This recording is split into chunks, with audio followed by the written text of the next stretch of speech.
तो नमस्कार दोस्तों, फिर से आप लोग को नई वीडियो में स्वागत है। दोस्तों मैं बता दूँ आप लोग को, भोजपुरी के पावर स्टार पवन सिंह का एक न्यू गाना आया हुआ है दोस्तों, जिस गाने का नाम है सड़िया दोस्तों। उस गाने को लिखे हैं कुंदन प्रीत जी ने दोस्तों। इस गाने में जो म्यूजिक दिए हैं इनका नाम है श्याम सुंदर जी दोस्तों। गाना आदिशक्ति फिल्म से आया हुआ है दोस्तों, चैनल पर आया हुआ है दोस्तों। इस गाने में जो डुएट गाना गाई हुई है दोस्तों, उनका नाम है शिवानी सिंह, जो दोस्तों उनका हर गाने में पवन सिंह के साथ गाती है दोस्तों।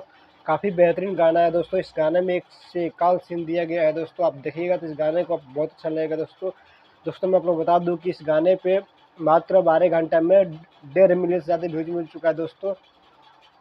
मुझे लग रहा है कि 3-4 घंटे में गाना ट्रेंडिंग में आ जाएगा दोस्तों। जिस तरह से हिसाब से गाना चल रहा है दोस्तों, लोग सुन रहे हैं दोस्तों। और इस गाने में जो एक्ट्रेस डांस की है दोस्तों पावर स्टार पवन सिंह के साथ, उस एक्ट्रेस का नाम है पलक वर्मा दोस्तों। काफ़ी बेहतरीन डांस कर रही है दोस्तों, और डांस भी इतना ज़बरदस्त हुआ है दोस्तों इस गाने में, और शूटिंग इतनी ज़बरदस्त की गई इस गाने के वीडियो की। एक बार वीडियो देखिएगा तो काफ़ी अच्छा लगेगा आपको दोस्तों इस गाने का।